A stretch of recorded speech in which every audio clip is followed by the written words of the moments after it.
We are here to answer your questions about classic minis, about life, about anything. I think we're going to have a really good time tonight.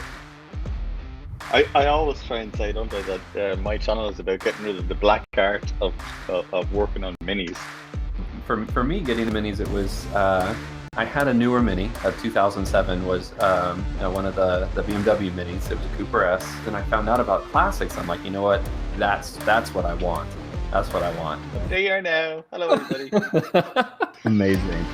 How did I get into minis? It's something that just kind of happened from just one really good friend of mine asked me to build them, and I said, yeah, I'm doing nothing this weekend, I'll do that. Man, it's funny how quickly things can change. It's awesome to have so much really good, fun chat with you all. And yep, that's the best part. I'd really like to make this a regular thing. Thank you to everybody again, and thanks for tuning in. Thanks, everyone, and you know the drill. Enjoy those minis. See you guys on the next one.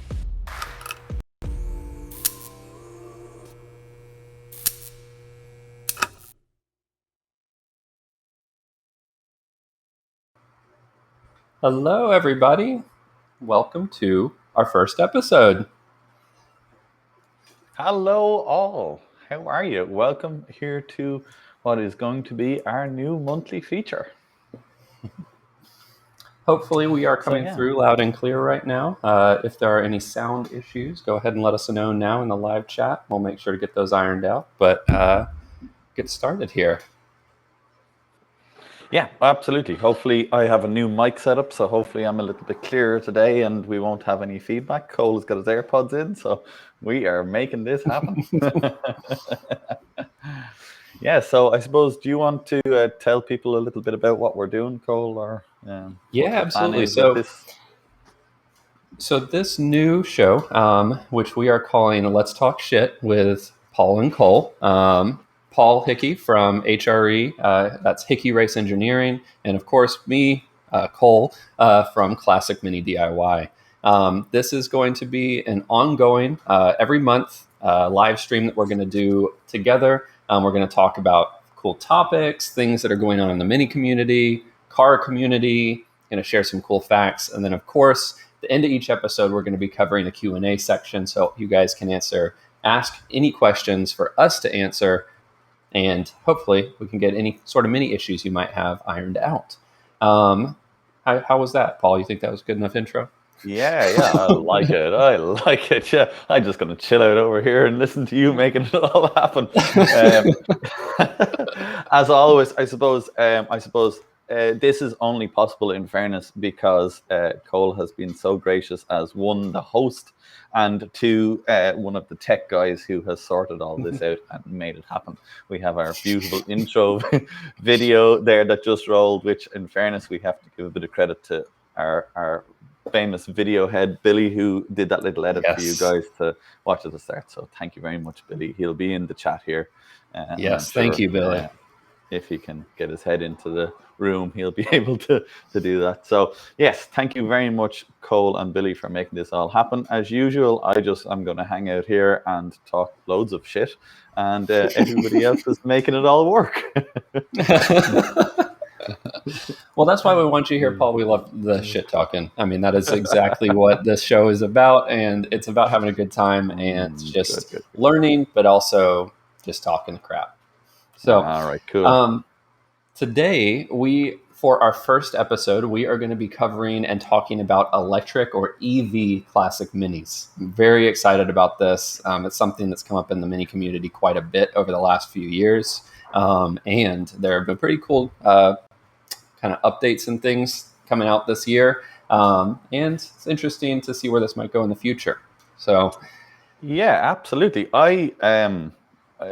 Cole, you put this topic to me during the week and said, let's do this. And I've been on my laptop over the last while doing some research, so I actually have something interesting to say about EV minis, because honestly, it is really new territory for me. I mean, I completely understand principles and how they work and everything that is about them.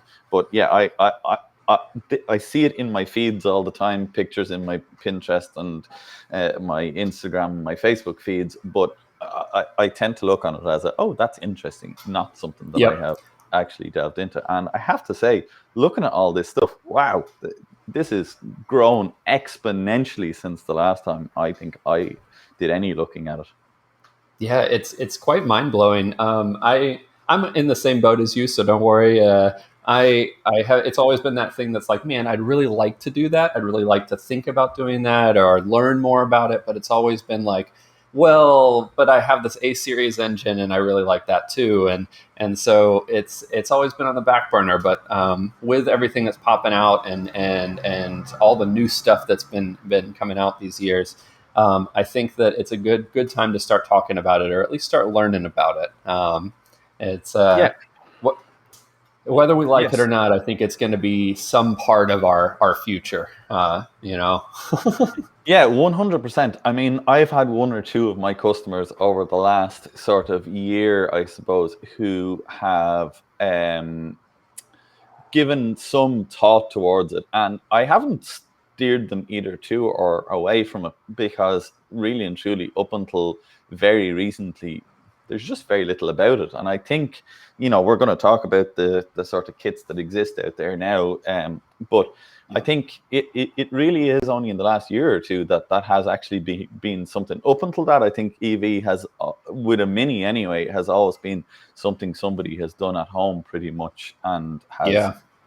modified something The else kind to of work. like, oh, I went to the junker and found a Tesla that had been crashed, and then kind of like retrofitted the engine, or I guess it actually is an electric motor, Yeah, yeah. and retrofitted that, or found a Chevy Volt, or I don't know what kind of electric cars, if you guys have different ones over there. Well, I But just seen actually in the comments there, somebody mentioned that somebody in their club had an electric Mini some 20 years ago, and it had ah, milk float motors. So yeah, that's very that's interesting. interesting. That's really Yeah, interesting. yeah. I I wonder what batteries it had. I'm sure they were enormous lead acid batteries or something. Oh, I love your trailer. What's that for? Is that for when you go collect? No, that's the batteries. That's Yeah, that's basically my fuel tank. Oh my yeah. gosh. Well, I have some pretty interesting photos. So I'm going to share a few shots that Volt EV released recently, which is, I think, pretty closely integrated with Specialist Components, either the sister company or I don't really know, Okay. but there's Okay. definitely a lot of cross mogenation happening there. Um, Cool. That'll be yeah. I have looked at some of the specialist component stuff over the years, and I've actually built one of their 16 valve conversions here for a customer, and they definitely are an organization who is always at the cutting edge of what is happening in the scene. And I suppose minis being what minis are, this is definitely cutting edge, I think. That that Absolutely. that that car on its own, I absolutely love that wheel and arch combination. It's the Yes. only thing Yes. not about electric motors, but anyway. Yeah, But we're sitting here looking at the car like, oh man, those wheels are neat. The grill looks they're good. amazing. It has electric motors, guys. Oh yeah, Uh, but those uh, seats, wow. yeah, there's something like kind of retro. I don't know how to explain this because I'm not a design person, but like a retro futuristic vibe, like what people Totally. thought what the future would look like in a car. And I think that they hit that nail on the head, like the DeLorean or something like that. Oh, there's a very interesting comment that came in there. The electric motor that was coupled to a mini gearbox. And I actually went digging for Hmm. pictures of that this afternoon when you and I were having our kind of preamble chat to see if I could Yeah. actually find that. And it caught my attention. Yeah, steampunk, that's a very good term for it. It caught my attention a couple of months ago, and for no other reason than there was a mini rocker cover sitting on top of the motor, and I was scrolling down through my feed, and I was like, "Wait, hold on, what?" Something's not right there. Yeah. But It's yeah, interesting conversion that. Yeah. Yeah, it's always interesting to see how people tackle the conversion because so many of these motors they're either direct drive, so you have like basically a single speed, Mm. electric driven single speed motor, or that one that you were just mentioning, which is like coupling it to a old engine or old A series gearbox. Like, is Mm. a so you still require motor oil? I guess I don't know. It's And a interesting. clutch to change gear. Yeah, yeah. Mm. And like, is there a benefit to that with electric motors? It's You peculiar. know, I was thinking about things I wanted to say on this topic, and the one thing that actually came into my head was exactly that. I I love the actual idea that it could still have the mini gearbox and the clutch setup because I think you would retain a lot of the sound of a mini then. Yeah, Um, yeah. That's actually a great point. Yep. and I think that is something that is very specific to a mini, the sound it makes when it drives. And I think Hmm. losing that could certainly, um, I don't know. I think it could just, I think, I don't know how to say this right, but it could silence the charm of a mini. I think that's exactly Yeah, what yeah. it could silence the charm of a mini. Yeah. So there was I'm in doing my research on this, and I'm gonna stop the screen share and share with you Yeah. guys Yeah. a little bit different one. This next EV mini is really a kit. It's made by a Okay. company called Swind E, and it's on the topic of kind of retaining the charm, or at least a classic charm. So it While you're doing that, I just want to say to Maria Byrne, thank you very much for the super chat, and thank you very much for the lovely comment. That's very nice. Yes, thank you, Maria. I really appreciate that. It means a lot. Right. So, Swindon, or in this case, Swind E. Whoops, forgot to turn on the share. There we go. They sell a Ah. complete kit for the Classic Mini, and so you can kind of see it has this similar look and feel of a Classic Mini Mm. gearbox. At least the outputs for the drive shafts. Kind of funny that they Yeah. still didn't match the size and length of the drive shafts, but I'm sure there was a reason. Yeah. But this kit was watching a review on it, and the woman who was driving this said that weirdly this motor provided a ton of noise, which is Oh. uncharacteristic of an electric car. You have this. You're so used to like, okay, it's going to be silent, but Mm. Mm. this direct drive motor is loud. It's got its own kind of electric charm, and she said that it kind of brought back the classic charm of a mini. That's one Oh, I like person's that. opinion, but Yeah. it's kind of cool.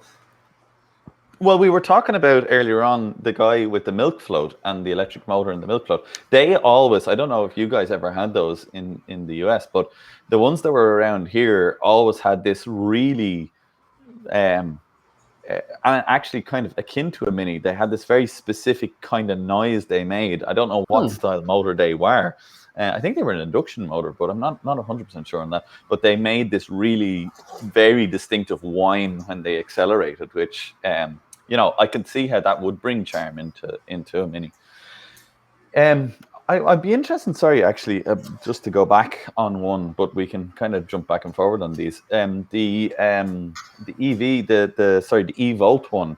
Um, I had a little bit of a look at that, but I can't really figure out. Is it like a Tesla motor kind of thing, or is this some sort of a creation of their own? I don't know if you figured any That's more a on that.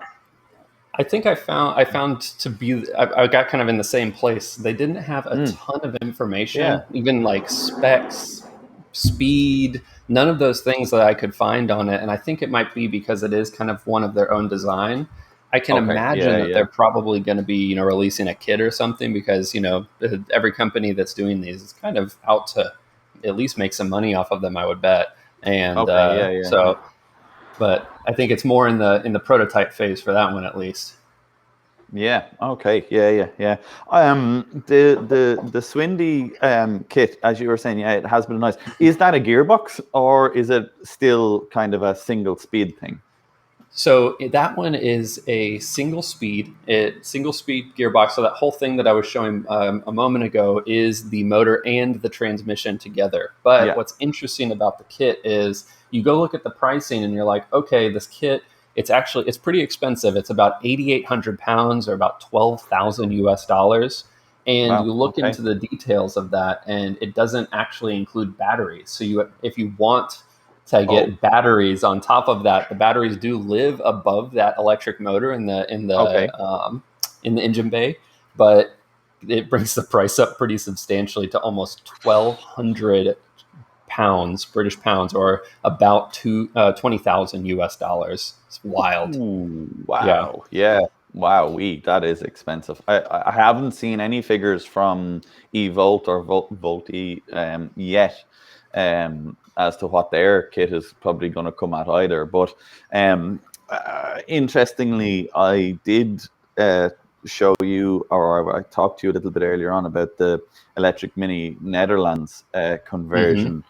And I just clicked on their website today actually and had a little bit of a look around on it, and almost fell straight off my chair when I seen the Yeah. price tag, 19,000 euros, and I was Holy like, moly! So mother for God, the North America viewers, that's probably about you said it was 19,000 or 20,000 19,000. euro. I think it was just nearly 20,000 euros. Yeah. So what's Oh my that? god! That's So that's like, almost $30,000. Is a lot of and money. yeah, GB pounds, it's kind of going to be 17 or 18, isn't it? So Yep. like, Hmm. wow, wow, wow, wow. Like I had to thinking when I see numbers like that, you're gonna do a lot with a petrol engine still, even 16 valve, that kind of conversion. You're gonna do Yeah. so much. Like you're gonna build a mini pretty much, a complete brand new mini with that kind of engine tech for that money, like, and you're going to have a lot more range than sort of, circa 200 kilometers, A lot more range, and arguably I think it, well, I don't know, because I don't know the reliability of these electric motors, but in terms Yeah. of serviceability and things like that, finding parts for a series is probably a little bit easier, I would guess. Mm. um, Mm. and like, I don't know, for 30,000 US dollars, I think you could basically get almost any generation of a mini, and Yeah. with an A series running in quite good condition. So, I don't Totally, know. totally. I just seen another comment coming in there from Classic Mini Culture. Thank you very much. 30K, he was saying, is actually Mm, looks like it's a more realistic price for the Netherlands conversion. Now, look, I didn't spend any time looking at the Netherlands conversion. I just went on their webpage and had a quick peruse around and read their stats. And I have to say, their mhm, stats is kind of good. Like charging time, mhm. 4 hours,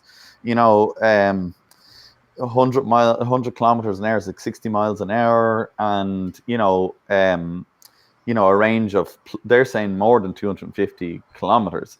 So It's in not EV too terms bad. for a mini, it's not bad. Like that is not bad. But Hmm. wow, 30,000 euros. Yeah, Woo! yeah. 30,000 euros to not be able to go over 100 kilometers an hour is actually, it almost feels, it makes me feel a little bit weird. I don't know. If I'm going to do an Yeah. electric conversion, I definitely want it for that torque and that like Mm. unbridled instant torque and power. Yeah.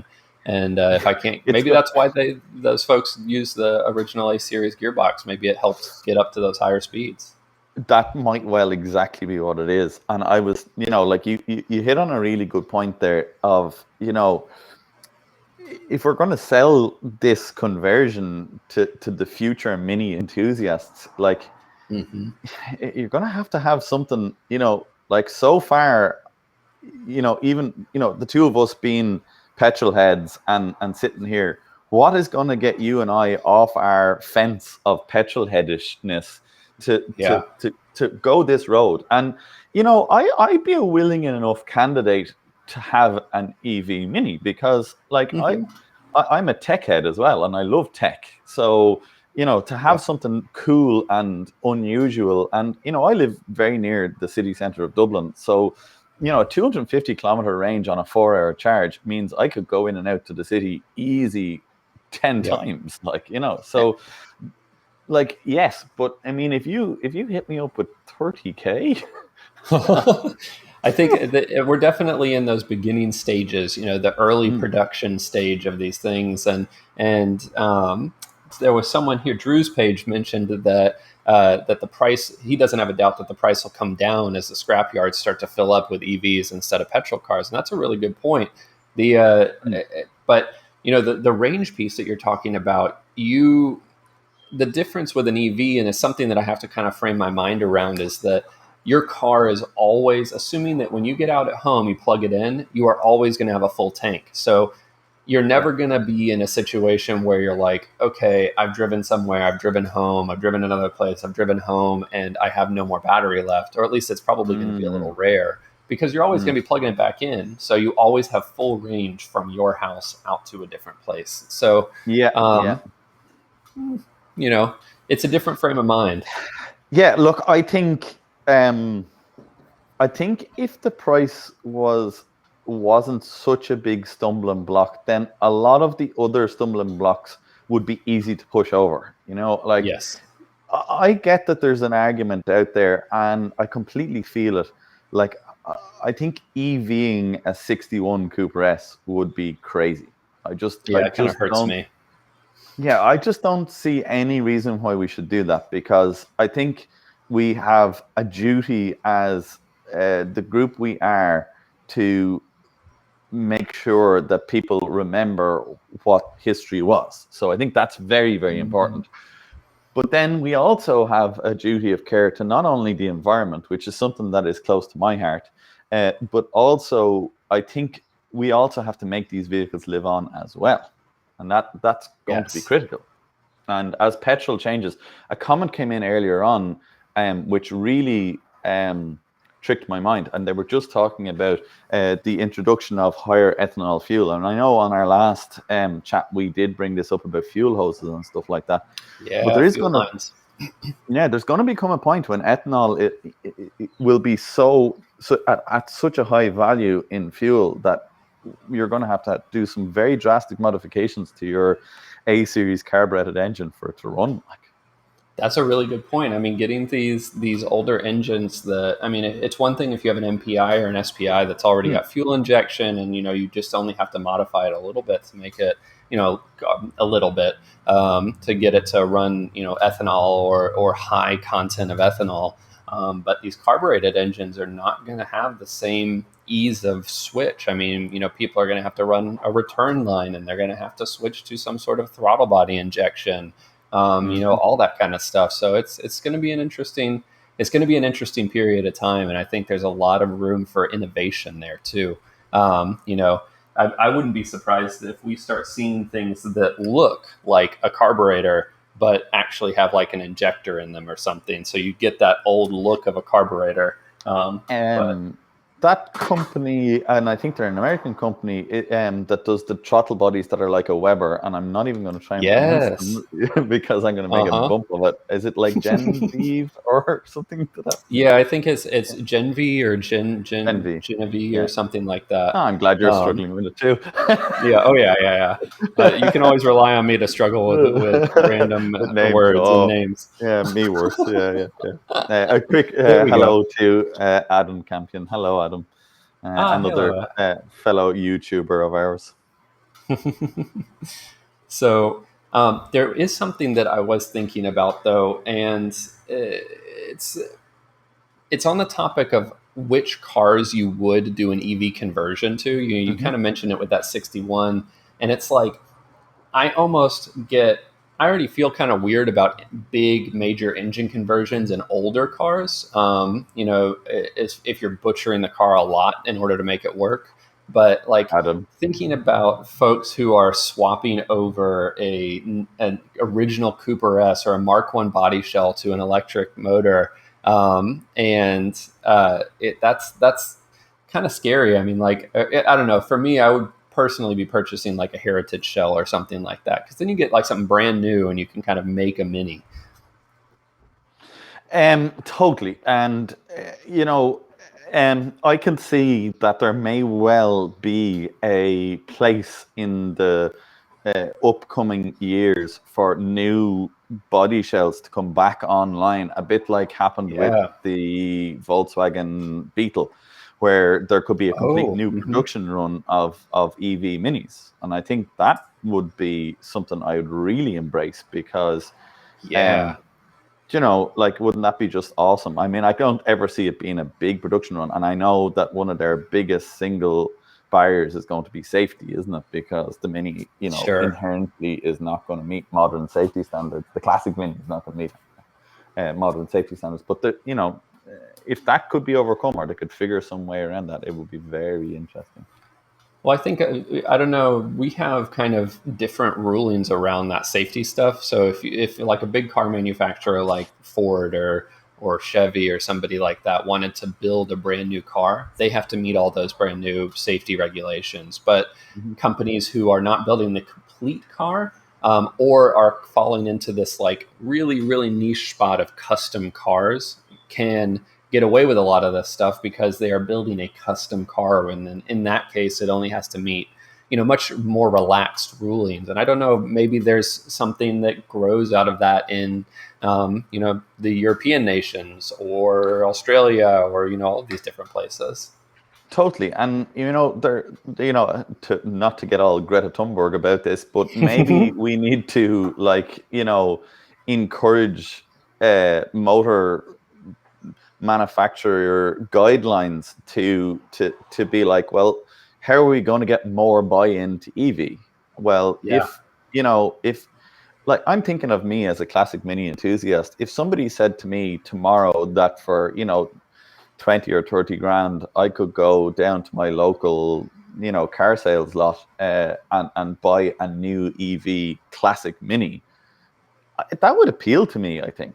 It would Yeah. appeal to me as something I could be like, I could have an electric Mini that was, with today's registration on it or something like that, and it would be probably the only EV I'd be interested in buying right now, so it Yeah, would get buy-in. absolutely. So it looks Yeah. like we got another super chat here. And I'm not sure how to pronounce this gentleman's name. Maybe you can help me out. I feel like it's Irish. Hmm. And he says, "Hey guys, loving the mini channels. Just wondering, would you do an engine conversion or an EV conversion?" Okay, I'll let you take that first. that is from a very definitely an Irish looking name to me, Dara. So there Dara. you go, Dara. Yeah. Lots of lots of R's in there, and H's.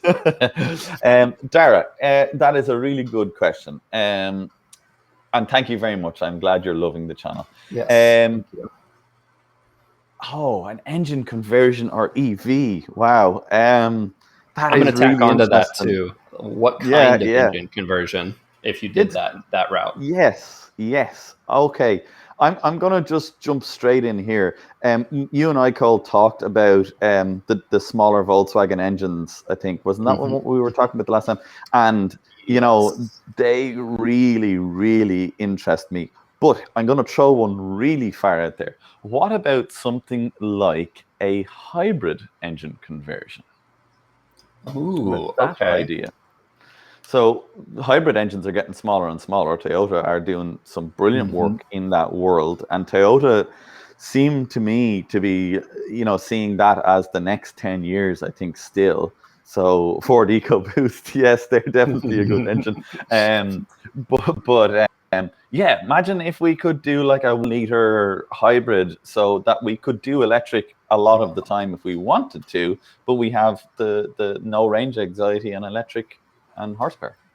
To be honest with you, that is pretty similar, and Kevin actually stole my thunder with that one because the Ford EcoBoost is definitely high up on that list for me. We've got a lot of those here, and I think at this point in time, I would probably be in the same boat. I would want to do a more modern petrol engine conversion or a hybrid. That's a really cool idea. I had never thought of Mm, that. yeah. But that kind of conversion is definitely something I would lean more towards over EV, only because of overall support right now, and ease of maintenance, all of those different things. I think it's just going to be a little simpler for now.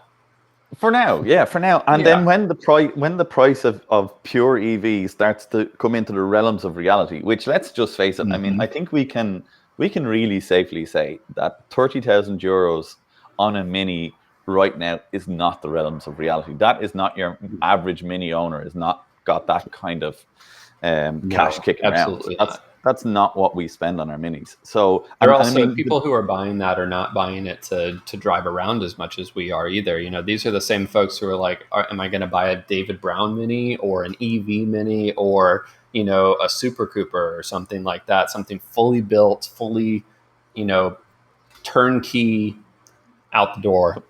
yeah, look, I completely agree. I think the reality is that you know, that those conversions, and I have to say big props to everybody who is pioneering these conversions, and like, we need you out there. So I am knocking it, and I know anytime you pioneer anything, it's going to be hugely expensive. There is not going to, because Yes. you're doing one-offs, you're making one-offs. So, or even tens, you're still making one-offs in the world of car production. So yeah, I totally get that's why the price is where it is. But yeah, if we wanted to be, if we wanted to be able to just put our shoulders to the grindstone and say, yeah, look, we need to get on board with EVs and we need to get out there, it has to be, yeah, the crunch is Has going to to be be more close. affordable.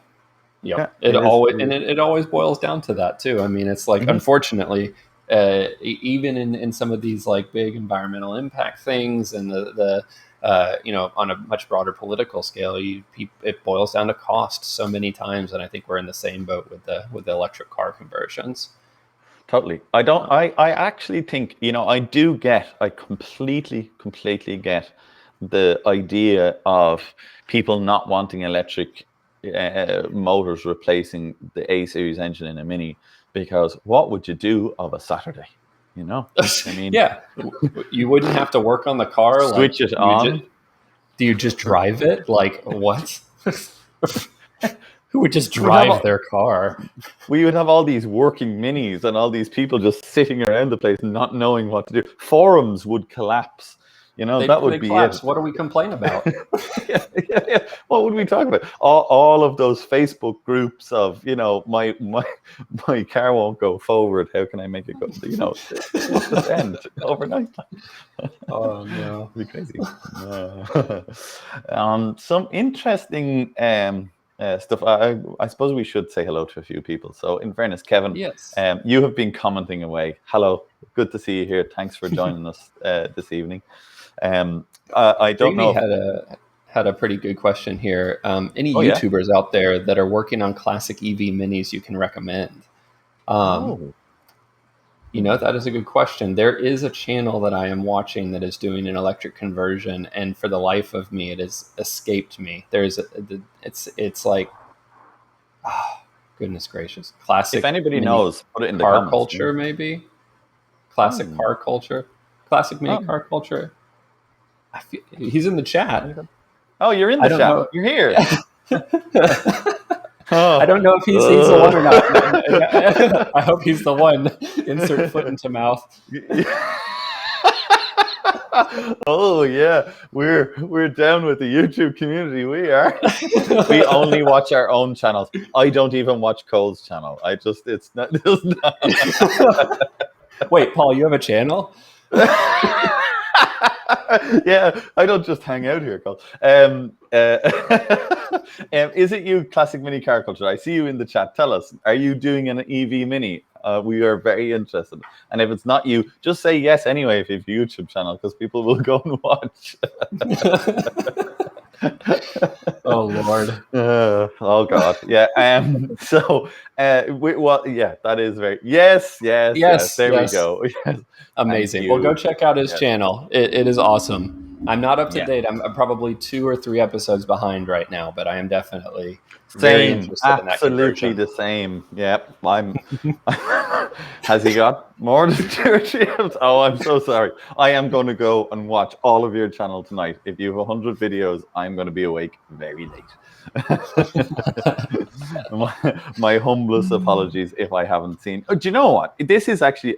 Let's stray off topic just for a moment, and I just want to put that out there. Right, there is some absolutely excellent YouTube channels out there that Mm-hmm. are way, way underrated. I just want to put that Yes. absolutely out there because, and not just necessarily in the mini scene.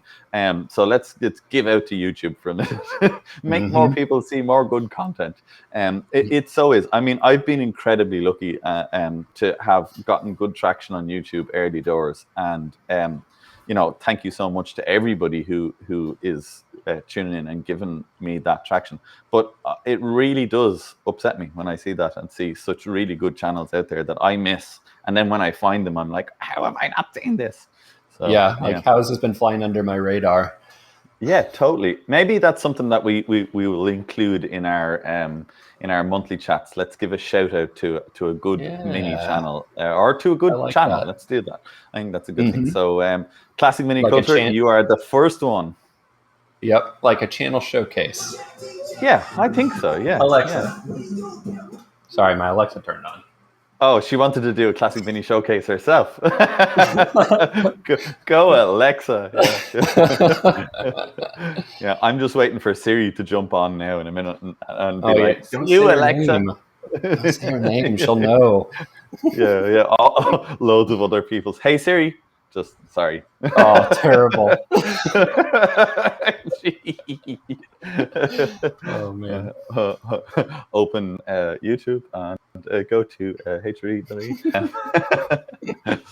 Alrighty, I Well, suppose we before we should get get back on topic, right?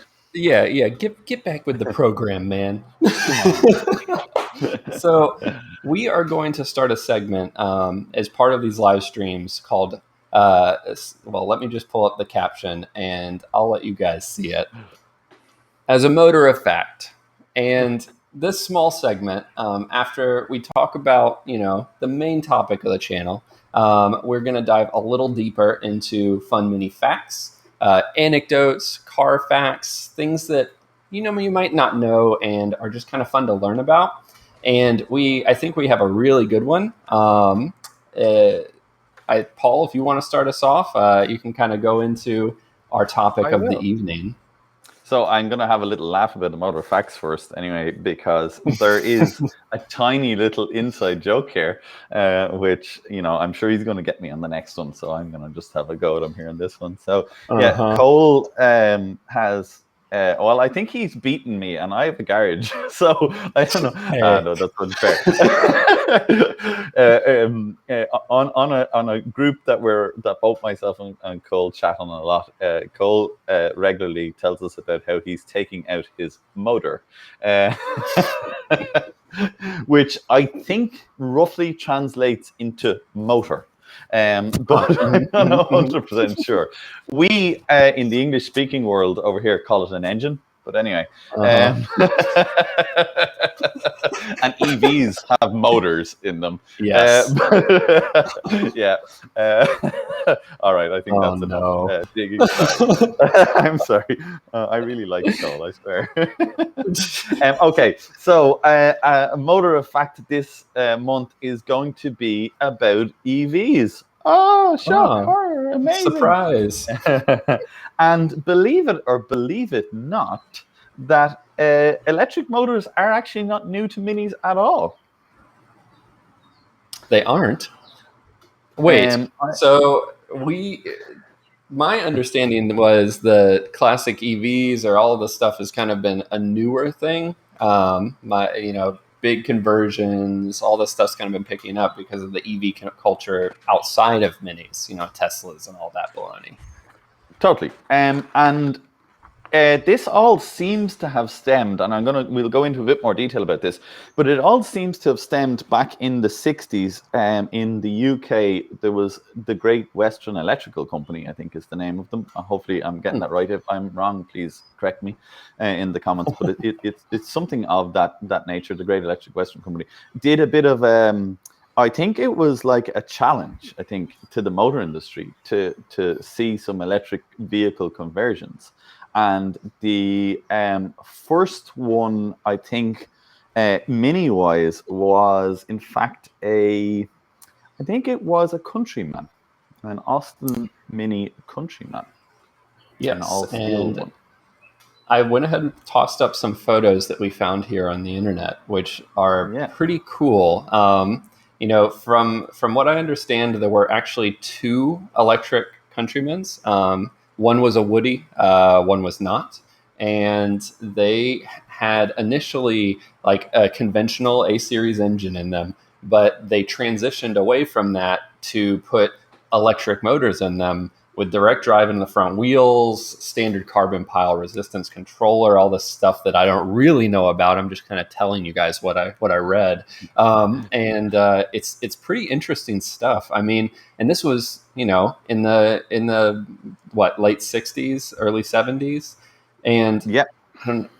it's pretty ahead of its time. Yeah, so it looks like, yeah, the first one was commissioned by, or well, it was obviously commissioned by this Great Western Electrical, and they got I think it's AEI in Manchester produced this all Mm-hmm. steel Countryman, and they put in I think I'm going to pretend that I'm not reading this off this sheet of paper that's underneath me here. Now, this is to jog my memory because I can't even Oh yeah, remember what yeah, I of did this course. morning. That's what it is. I mean, it's nothing to do with that. Back in the day, back in 1964, when I was rocking around. No, so yeah, it basically it had a big old electric motor in it, and it was running some absolutely colossal. I was really surprised. 96-volt electric motor system that was in it. Better not touch those Um, wires. yeah. You would have a bad hair day that day.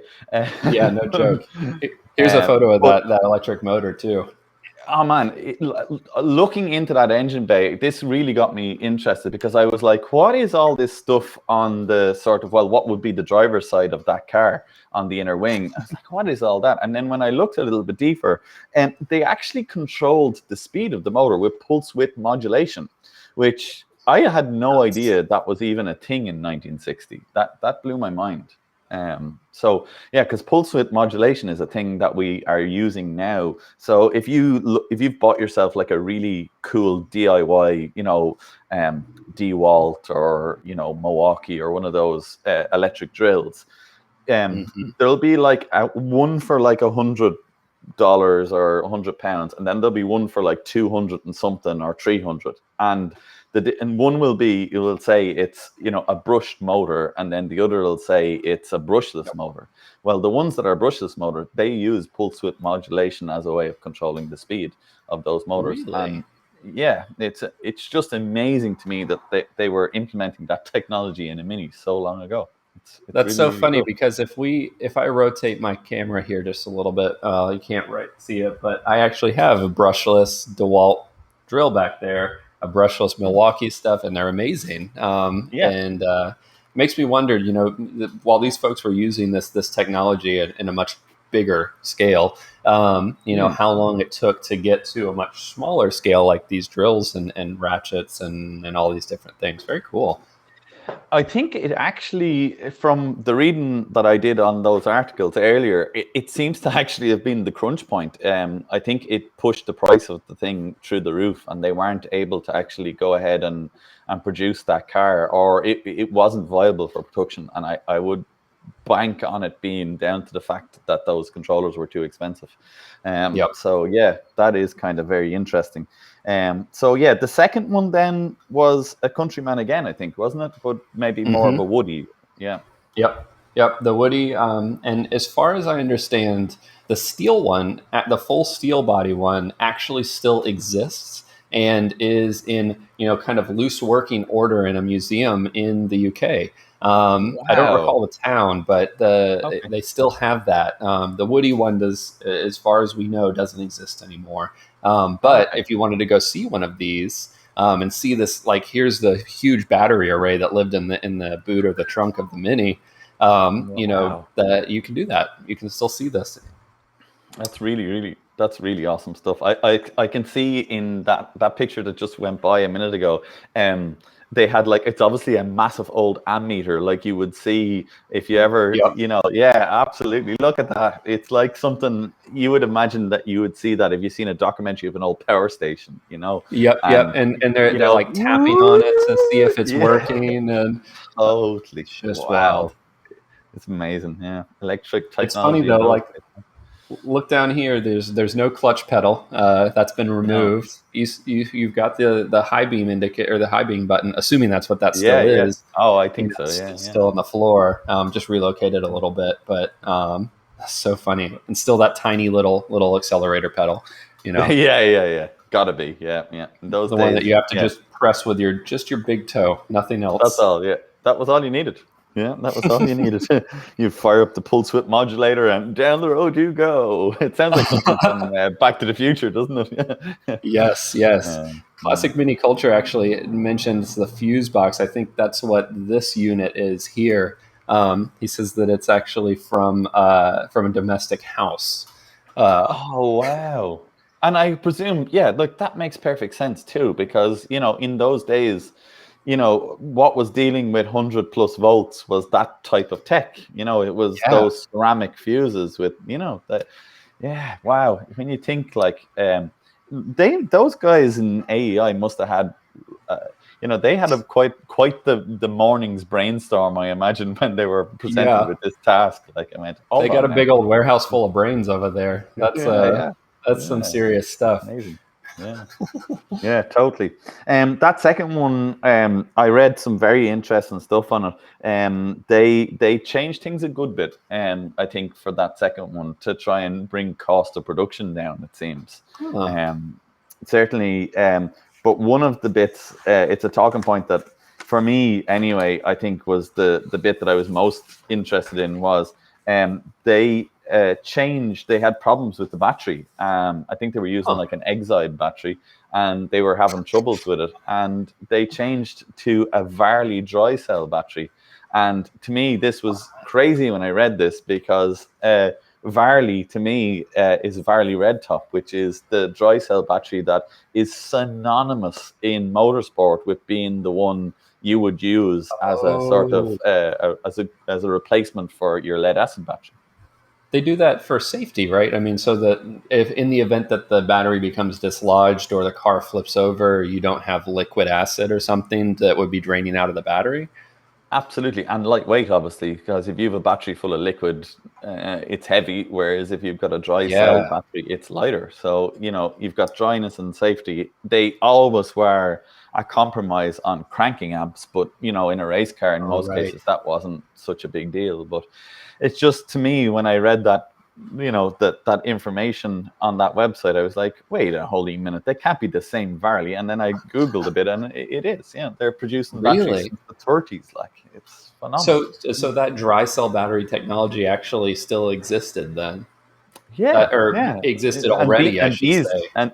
these guys were the experts, and they've Wow. they've carried that through to still being a company that's perfectly viable. Like, can you imagine the boardroom in 1940 or 1950, and the people that were sitting around that table? They couldn't have even imagined, a Tesla. They couldn't have No. even imagined it, and here I they are, mean, still viable. Yeah. the voltage differences. I mean, the Tesla motors, I think, are even higher voltage than this what we're talking about here with the Countrymen's. I don't know what they Mm. are, but I know that it'll kill you. It's enough to kill you, that's for sure. Yeah, yeah. It's You would not want to. You would not be messing around under that bonnet, like. I'd love to see one getting hot wired by the criminals of the Oh my 1960s. lord! Yeah, yeah. They weren't. Not many of them stolen. Yeah, yeah. I can't imagine why. Barbecues. Yeah. Barbecues. Uh, So but yeah, great, great, great. I did see comments coming in that I want to look at. Another moment of shouting out, by the way, I think Team Ballylock Classic, a mhm. regular member of both of our YouTube channels, a regular Yes. commenter, I should say. Yes. Thank you for Ian, joining. you're a gentleman and a scholar, and thank you for coming to our live stream this evening. It's good to see your name popping up, a familiar face. Looks And like yes, we have some he was mentioning info. something. Yeah, yeah, go ahead.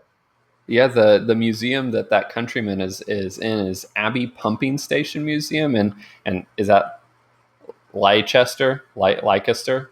I don't know how to say that. I'm sorry. Wait till I look. Wait till I look.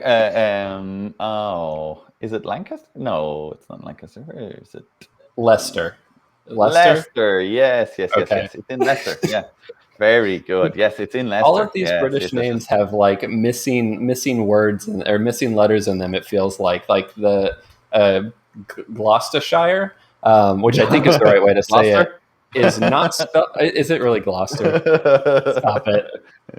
There's so many more letters in that. Like when I went to go visit, I called someone on the phone and I was like, "Hey, so how do I get to Gloucestershire?" And the guy on the phone just he was so nice, but good lord, he was holding back laughter.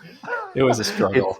There's this over here particularly, and I don't know whether you guys actually get this or not, but there's a sauce that is synonymous in England, and it's put on a ham cheese toasty, or well, on a cheese toasty, I think it is, and it's Worcester sauce, but they always say it's from Worcestershire. But people That's what we cannot say. people cannot get Worcestershire out. It's Worcestershire sauce. Yeah, Worcestershire sauce. we have that exact same sauce. We use it for like steaks and things, and we call it Worcestershire sauce. Worcestershire.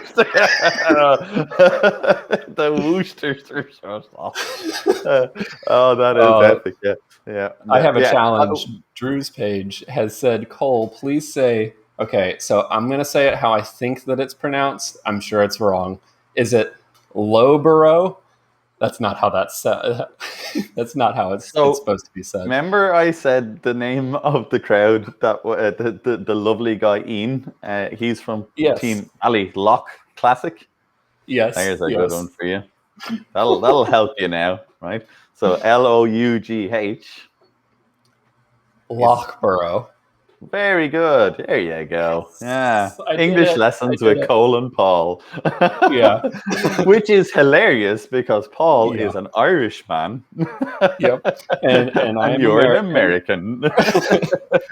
So if the Irish and the Americans have to learn English, this is not good. Oh man. Yeah, that's probably the worst two people to learn English from is the two of us. Like, good lord. Yeah. So God love all the other nations who watch this channel. Yes. And they're like, is that how you say it? All right. No. I finally know. Probably not. Oh my gosh. Very good. Any more? I wanted to give another shout out to another commenter. Abraham has been commenting a lot. Hello, Abraham. Or Abraham, my apologies. Abraham. Where are you going, Paul? Why is the GH silent in Dara? Dara, very good. Yeah. I don't know. It's a translation. Because that's the way it is. Yeah. It's a because Irish people like to make it very difficult for English people to say our words. I see. It's like a subtle jab. Yep. Pokey. No, it's Dara is actually not an English word at all. It's Irish. So yeah. That's why it's in there. And in any Celtic language, we put loads more letters in than we need. I see. It's for no other reason than making it impossible for everybody in Sundry to actually deal with the words. So yeah, that's actually one of the biggest reasons that as I've been trying to very poorly learning Italian on the side, it's actually one of the reasons I like it so much is because there was something that an Italian teacher taught my wife when she was studying abroad, and then she taught me. It's that every letter is there for a reason, so you better pronounce every single one. And so, like, there's never a word that has like a silent letter in it. You always pronounce them all, and that has been amazing. As a second language speaker. I just seen a lovely comment in there from Drew, and he was saying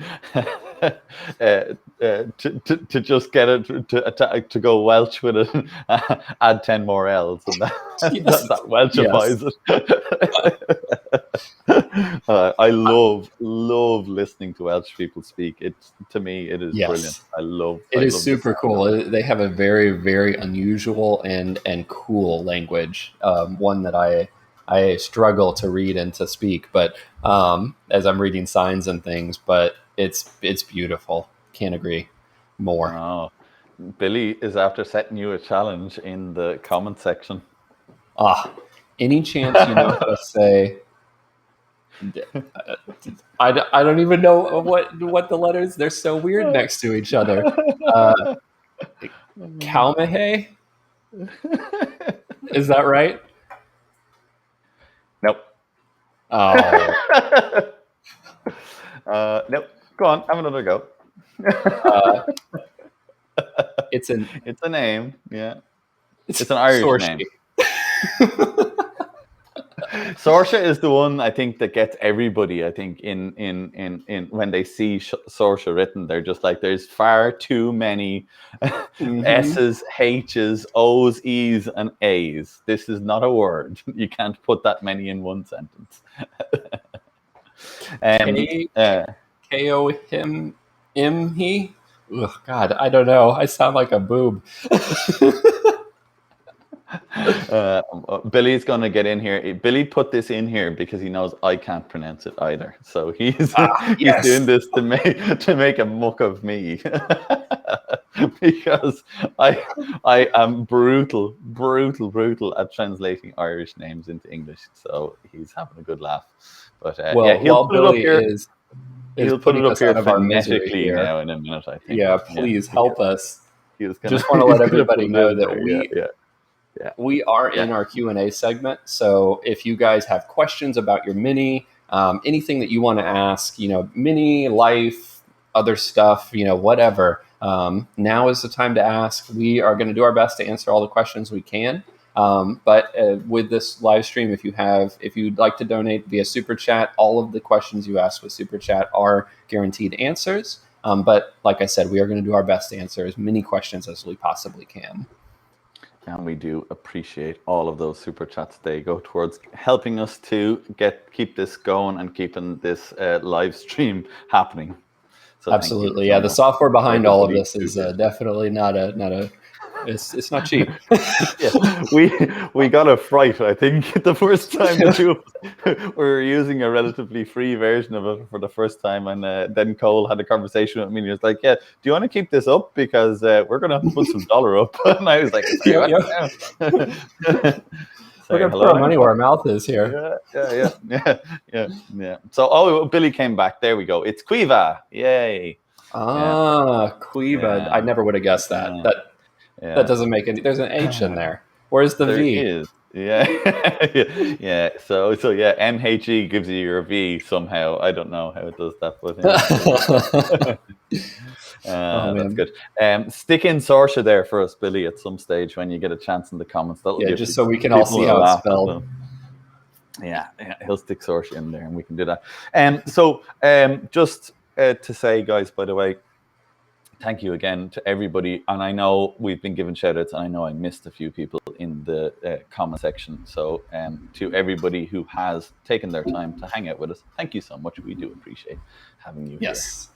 It's been wonderful having you guys here so far. And don't worry, we still got a little while left to do this Q&A session. So we're not heading out anytime soon. Yeah. But Abraham says, don't know much about cars. I'm here to learn from you guys. You both have good vibes. Well, thank you. That's very nice of you to say. I agree. Paul does have very good vibes. I think Cole does too. I don't think I'd be hanging out in his channel if I didn't vibe with the guy. So yeah, it's great to have an intercontinental vibe. Yes, exactly. And I think Americans and the Irish have a long history of good relations. I think so. I do think so. I think I'm sure someone's going to tell me some terrible thing that's happened, but No, there's plenty of terrible. I think one of the things that is lovely, and I'm really looking forward to the next few months where we get to do these lives on a regular basis. I think it is just, and I know I say this on every live, but I love hanging out with all the like-minded people, and I think that is one of the great things that has come of this already, is that when Cole asked me, will we make this a regular thing, and we kind of banged this back and forward, and I didn't even hesitate. I said, yes, let's do this, because it's just great to get a chance to hang out with you guys. In fact, I know it has been a while since our last live, and I actually missed it. It's nice to get there. Yeah, it's been what, two months now, I think? Yeah. We've been busy. Yeah. A We've lot been of busy stuff going boys. on. Yeah, we have. Yeah. You now have a workshop again, which wonderfully, looks yes. habitable. And I'm going to do this. Yeah, have we got a video coming up, Cole? We're all rattling here for a Classic Mini DIY video. Is there one coming? Yeah. I don't know if I should give you guys a sneak peek or not, but behind the camera, the engine is no longer on the floor. I'll just say that. And this, it must be in your engine crane. Yeah. Dang it. No. And I've got some interesting stuff. This is the turbo carb that I'm going to be using, and this is probably going to make an appearance on my next video. I've got an engine that I'm building off to the side here that might. Who knows what's next? I don't even know what's next. Cool. That's exciting. Yeah, we're looking forward to you coming back on stream with your videos and getting them out there. Yeah, cool. What's next for you? Next for us, we have a couple of videos in the pipeline. We have 3 engine build videos that just Billy is currently editing at the moment. We built an engine for the race car that's sitting. Oh wait, did we get this right? Yeah, it's sitting over here in the corner. There it is.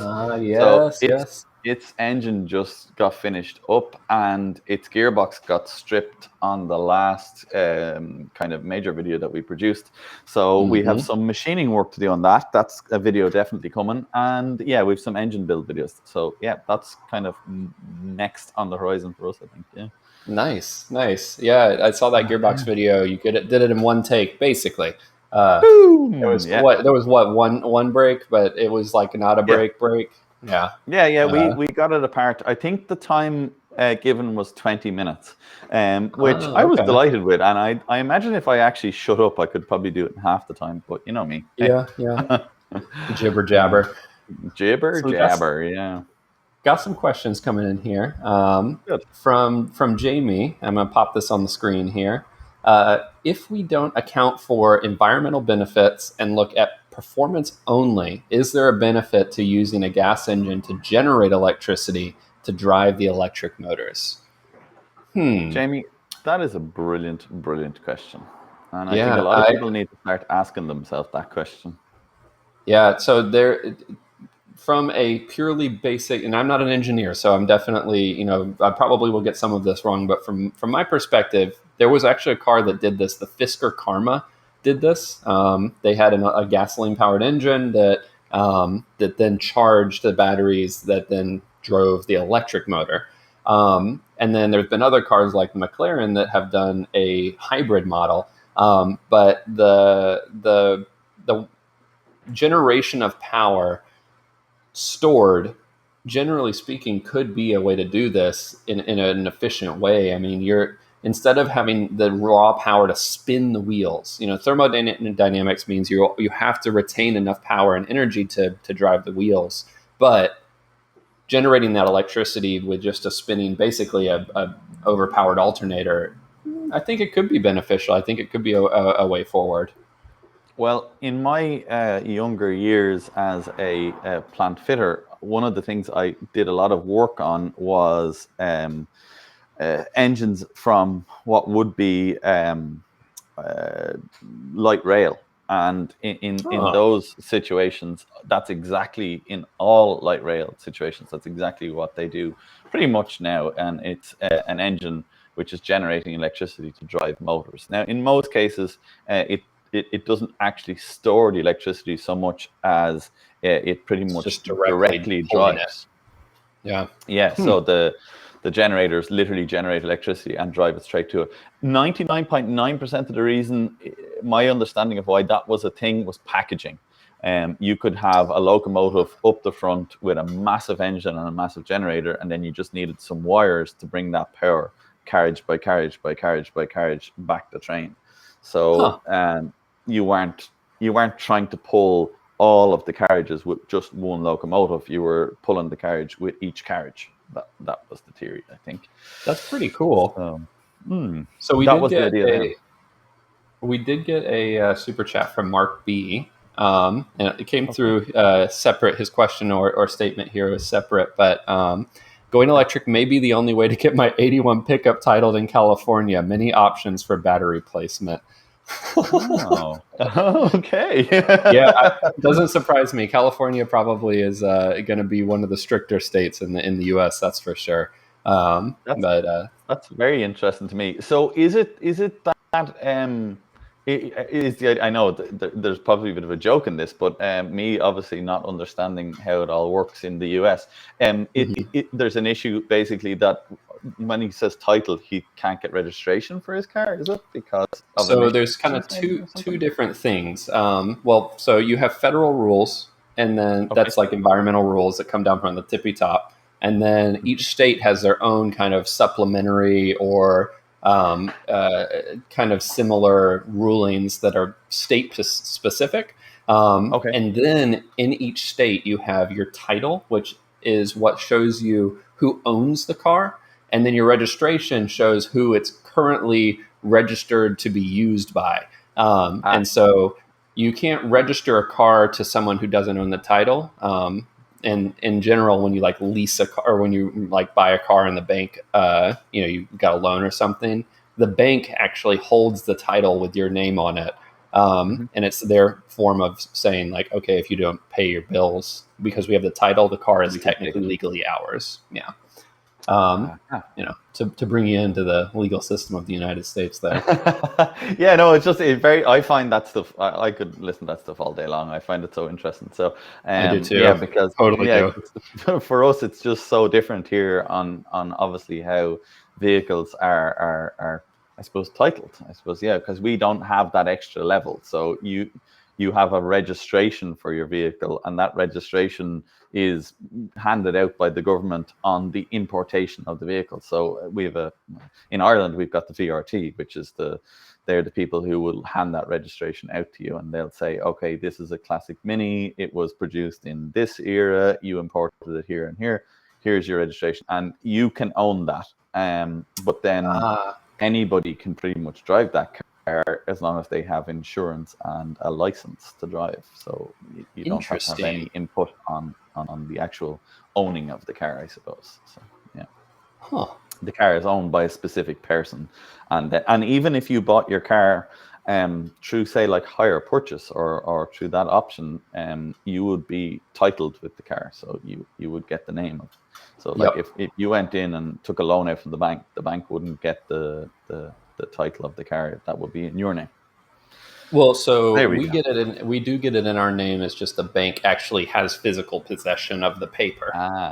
And by Yep. having that possession, they could then change it to themselves if Repossess you the didn't pay. car. Yep. That makes sense. Exactly. Makes sense. Interesting. Alrighty. I did see another question came in there from Lewis, and Ah, um, hello, it, it Lewis. it has actually popped just below what I can read. So I'm going to get you to read that, Cole, because for some reason I can't scroll down through that chat, Oh, because interesting. I'm Okay. technically inept. But anyway, um, I am going to Yes. shout Lewis out here because Lewis Mhm. is a big supporter of both me and Cole.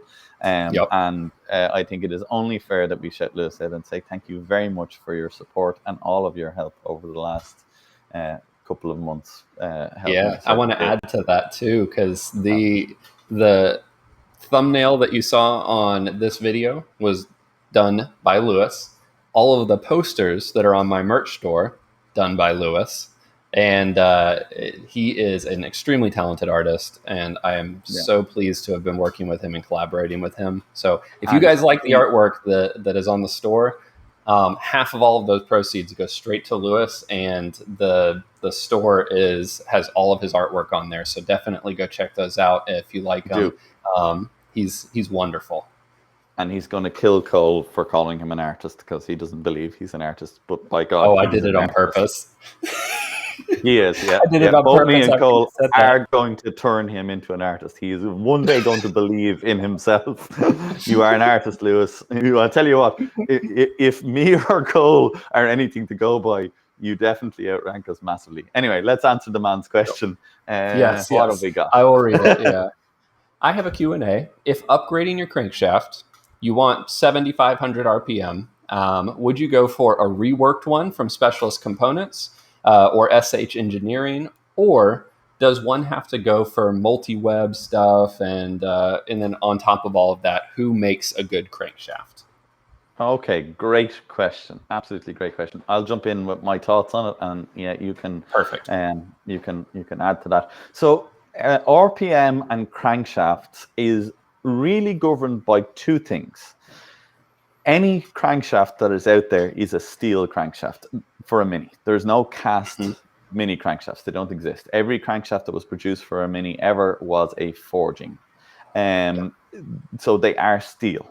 In 99.9% of the cases, breaking a crankshaft with RPM is not really a factor. Now, it can happen, and you can break a crankshaft by spinning it too hard, but 99.9% of the time, the failure mode of crankshafts with high RPM is that there is one of two things.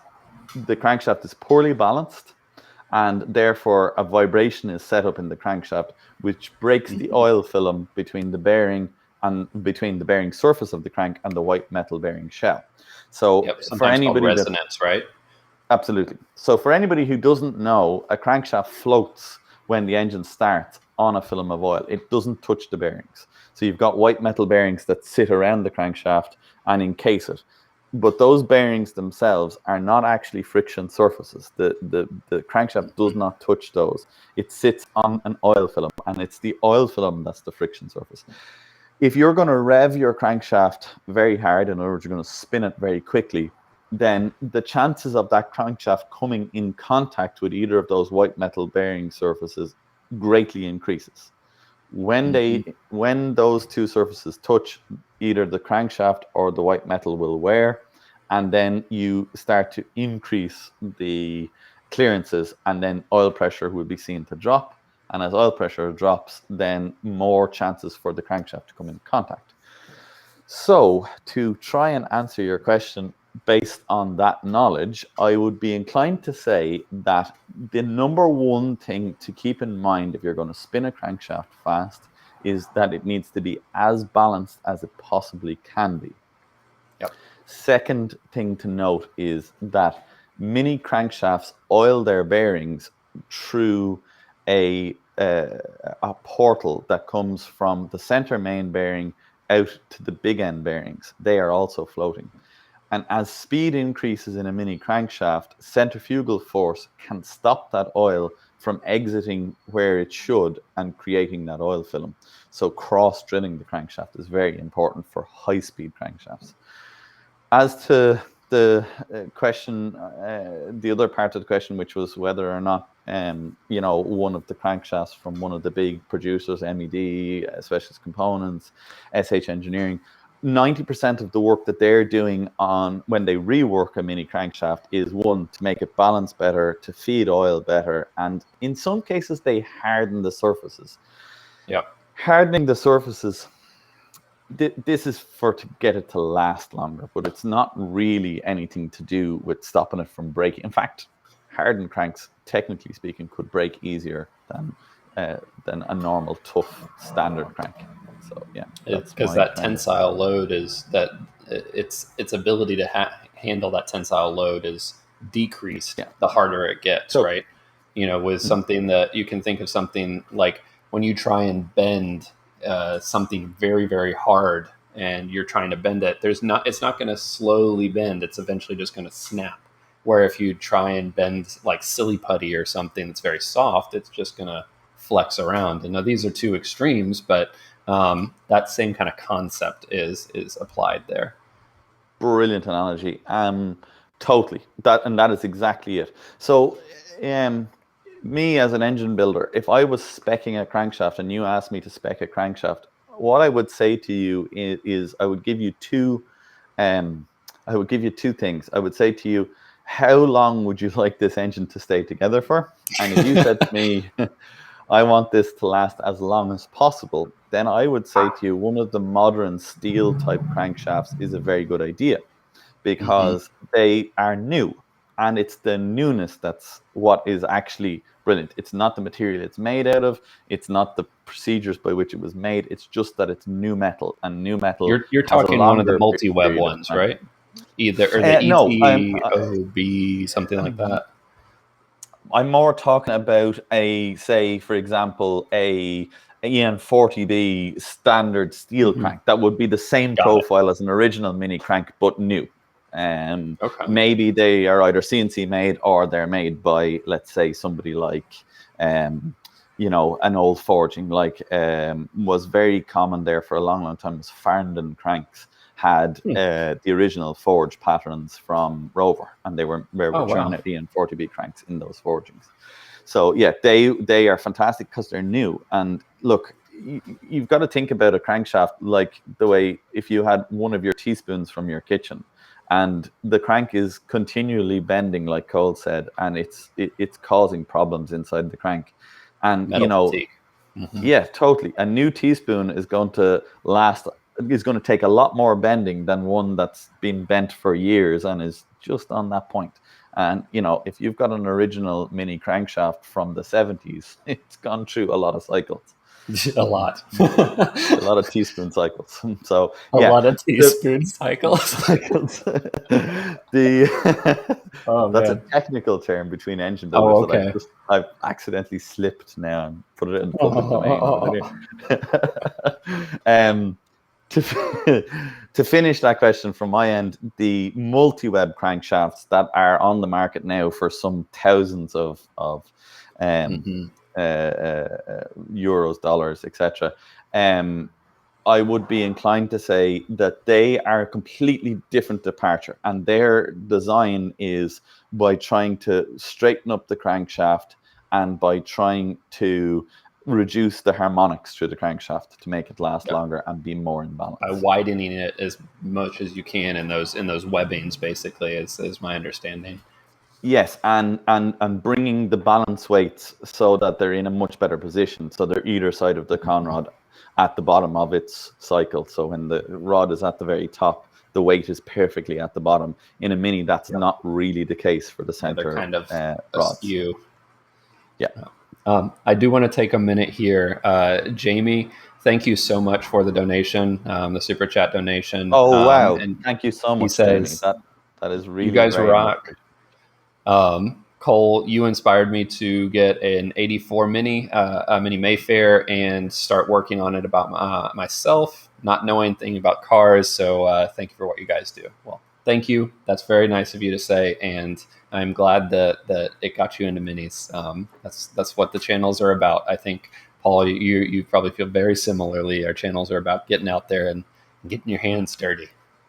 Getting your hands dirty. I totally agree. Look, if going forward, and it's one of the reasons I love being able to collaborate with you, Cole, because you inspire that in so many people long before I've been on YouTube, and I love supporting somebody who is of that nature. We are here, Thank you. guys, to encourage you to work on your minis. We're here Mm-hmm. to just personify that.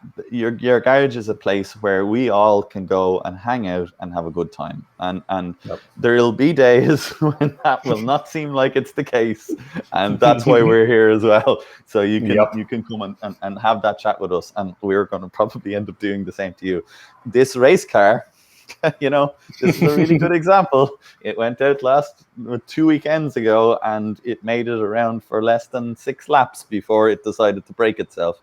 But I made a video which I talked about that because for that exact reason. Look, these things happen, and even to the best of us. Mhm. So this is why I think everyone should get out there and work on their minis. Definitely, definitely. Like everybody encounters problems. I mean, just recently, I've been doing mini wiring and electrical stuff in my car for years. And prior to that, I was doing it in my, my modern cars, adding lights, adding a stereo, all of those things. And lo and behold, I connected the wrong wire in my Mini and improperly grounded something, and it was a very smoky affair in here. And those kinds of things definitely still happen to all of us, no matter how long you're doing these things. And don't ever let somebody tell you that it doesn't, because even the No, best folks they out lie. there are experiencing that. I think that is referred to as releasing the Lucas smoke, Yes, or exactly. releasing the Lucas smoke of death. Well, thankfully, it was not death. Oh All right, Lord. good. It survived. Yeah. I'm gonna divulge one here. About 7 or 8 years ago, I was given a job to fit a pretty unique at the time. Um, I think the company was Megajolt. I don't know if you've ever come Yeah. across those Mm-hmm. called, but they made a conversion kit that basically allowed you to put a Ford wasted spark ignition system into any car that you could put a 36 and one missing crankshaft position sensor. And Mm-hmm. I was given this ECU as a put it together yourself computer, which, anybody who knows me, little tiny soldering irons and solder, and oh wow. I remember sitting at my bench for a bit of an hour, and this guy had this big, because YouTube videos weren't the thing, so you had this big document which was just pages and pages of photographs of him Oh my soldering gosh. components into this circuit board. And the last time I did soldering in any achievable capacity was in, well, what would be high school for you guys, which was secondary school here for us, which was like 15 years previously. And I probably soldered like 2 wires and a light bulb came on. That was what that was. So anyway, the heel of the Lots of hunt was experience. I soldered this whole thing together and put it into the car and made all the connections good and switched on the switch, and the engine did not start. And I opened the bonnet, and a plume of white smoke poured out of the bonnet, emanating Oh from no. what was the Ford EDIS ECU. And I was like, ooh, Mm-hmm. I've made a big boo boo here. So Yep. I rang the guy in America who produced those things, and he was like, "Okay, check this, check this, check this, check this," and he was like, "Yeah, no, that hasn't gone together right. Send that ECU back to me, and That's I'll boogered. yeah, in a really nice way." He was like, I don't think soldering ECUs together is for you, Paul. I think you should stick to the copper hammer and the Oh my the gosh. bit. So since then, my philosophy in the workshop has been: if it cannot be fixed with duct tape and cable ties, it's an electrical problem. Oh man. Yeah. There's loads of people who I'm sure have cars in with me for electrical solving are thinking now, oh dear God, I swear to God, I'm actually okay with electrics now. Yeah. Yeah. Disclaimer, Good enough I to be can't do dangerous. it. Have we got more questions? I think we do. Yes, yeah. We got one from Jamie. So since Jamie donated before and didn't ask a question, then I am going to bring this one up. Uh, Sure. Let me just pop it on the screen here. What are your thoughts on Project Binky?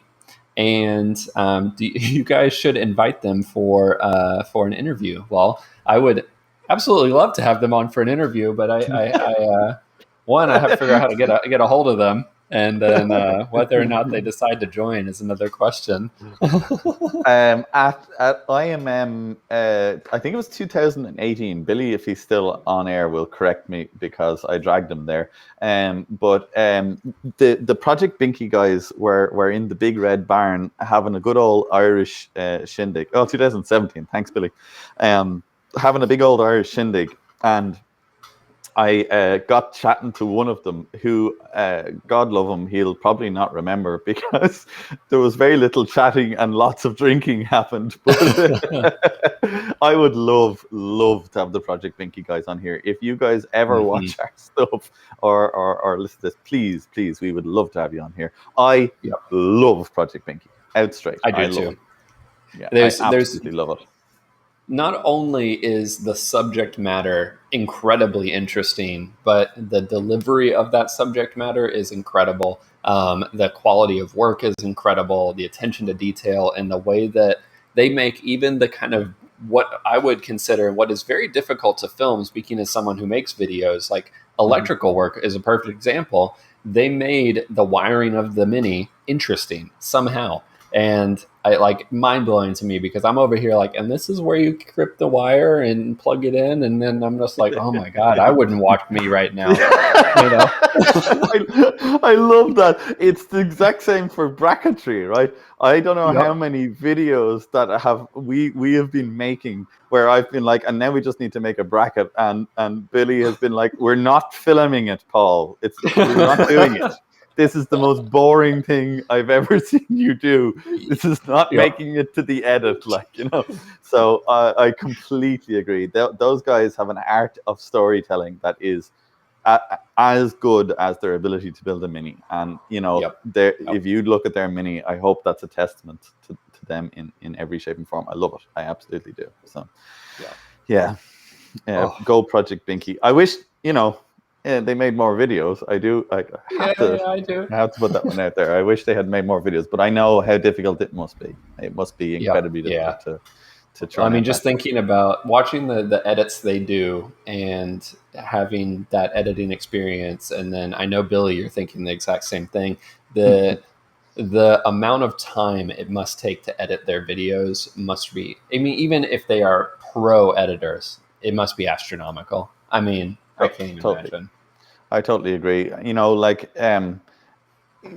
the level of content production that we are here, for me, I just want to get as much information as I possibly can out, and I do love the edits. Look, I love when we get the chance to make a fun video. I really, really do. But I'm conscious that it's content, that we're about producing.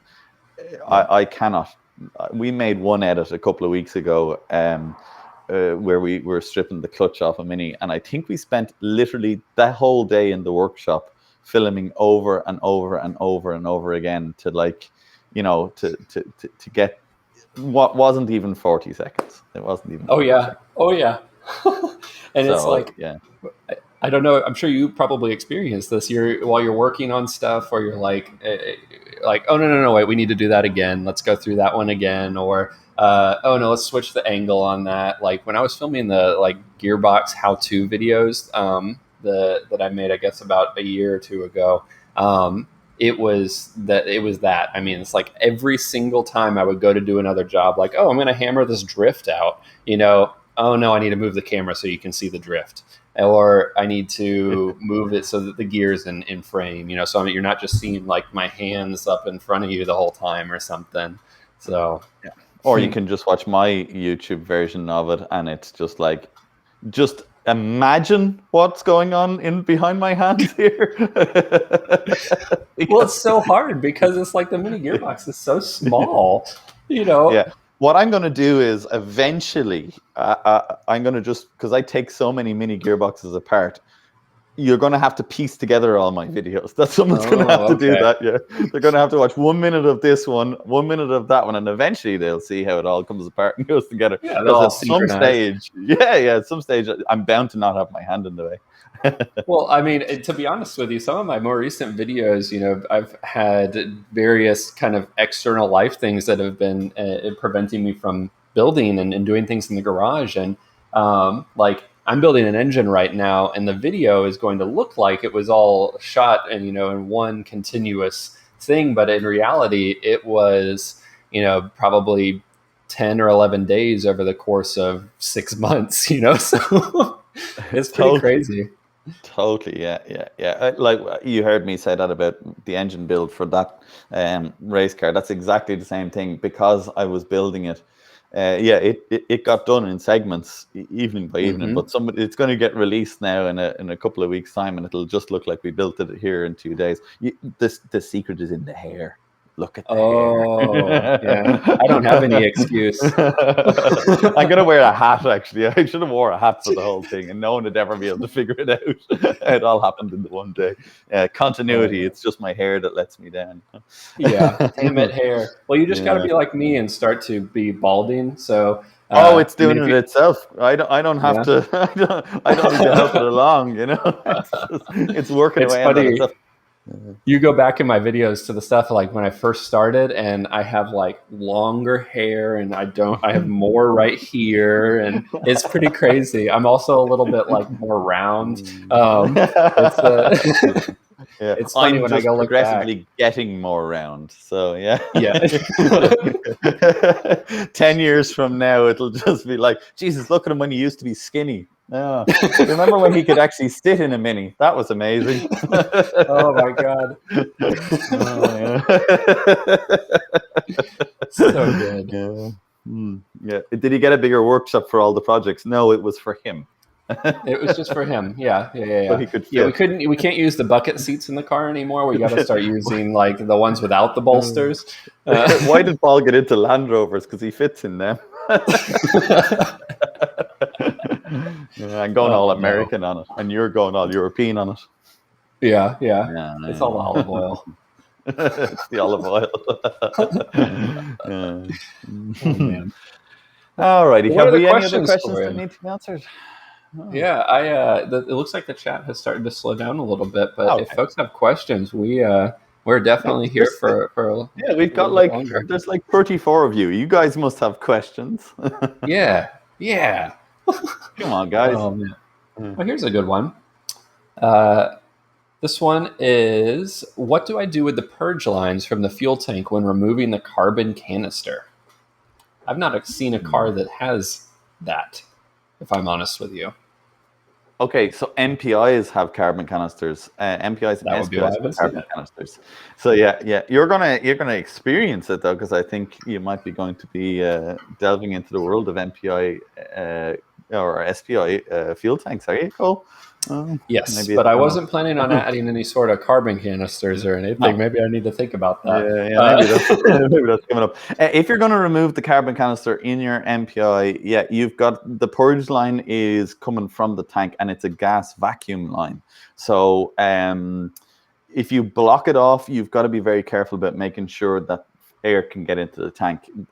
It does get through the filler cap, but with the rate at which an SPI or an MPI pumps fuel out of the tank, it does need a good amount of airflow in and out of the tank. So the way I think it works, and I'm no fuel injection expert, so I could be completely wrong or miles off this. As far as I know, it draws it through, it purges through the inlet, and there is a kind of a switch, a solenoid, should I say, that allows that to go. So what I would say is, if you are removing that, I think you need to filter it and leave it there. So I'd be inclined to put some sort of a filter on the end of that line. When you're They actually did add that it is going to an HIF 38, so it's not actually going to an injection system. Excuse me. Yes. Yeah. All right. Okay. Let's see. Next question. What do you guys? Oops, pull this up here. What do you guys think of the 123 plus distributors, electric mappable ones? I could start that one off if you'd like. Yeah, go for it, Chet. Go for it. Yep. That. So I ran a 123 in my Mini prior to going down the whole supercharged, turbocharged, blah blah blah route that I'm going down right now. And I would say that if you can find one with the Bluetooth mapping, I found that to be a little bit easier to work with, simply because you can kind of like do it on your phone. But I found them to be pretty cool. The setting the static timing and stuff is a little confusing if you don't know how to do like distributor timing, so you'll have to really understand that. Once you do that, can set up that static timing, and then the world is kind of your oyster, especially with the Bluetooth ones, because you can get maps from very similar to the way you get a fuel injection map, and directly upload them to the distributor.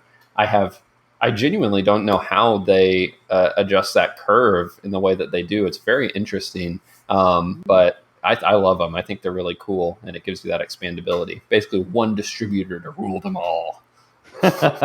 Is it gold and has unusual Yeah, it's got like elf writing inscriptions? on it. Yeah, I have fitted a few of these over the years, but I actually, as of yet, have not fitted one of the Bluetooth ones. So thank you very much, Cole, because that's very interesting. I think I might get one myself to try. yeah, But I have had great success with the 123 systems on the rolling roads. There's nearly always been a map that's been close enough, and I've always been able to tweak the map physically by just adjusting static timing a little bit, and that's got me there. yep, But it seems that they've completely dealt with that now with the Bluetooth, so that's even better again. Excuse me. yep. They So are yeah, quite there. expensive. So Mhm. you have to do that. That I will say that is the pros and cons. You got to weigh that. Is like Mm. it's like $400 or $500, I think, for some of these things. And if you're spending that much already, do you want to just get a fully mappable ECU at that point? Even if it's just injection Mhm. or ignition based mapping, Mm. you're starting to get into that territory, which is a little bit more configurable. I don't know. It depends on how Yeah, classic and you and want it. and the option for more powerful spark in Yeah. distributorless setups, you've got a much more powerful spark, and there is no Mini in the world that has an A series engine in it that doesn't benefit from a more powerful spark. So, Yes, that's a very good that point. that is something that I would say. There is another brand of them, which I have used as well. And the name escapes me now. But it's like 123. Oh God. Hmm. I can't think of the name of them. I think the likes of Swift Tune and Mini Spares are selling them, and it's made in the Netherlands actually, I think, or Norway maybe. Huh. But they sell another mappable same thing with a kind of a screwdriver. You put it in, and it You go has tick like, tick tick tick. yeah, Yeah. exactly, 16 or 20 maps on it. And I've fitted a few of those, and they've been really brilliant as well. So, if anybody knows the name of it, flick it into the chat there. Off the top. It's CSI. That's exactly it. Good man. Team Yes, Ballylock Classic. CSI. Yes. Yeah, that's the one. Absolutely. They're phenomenal as well. Really, really good. So there are some things in here I just want to answer from Team Ballyloch Classics. Okay. One is, out of curiosity, where did the name Bad Wolf come from?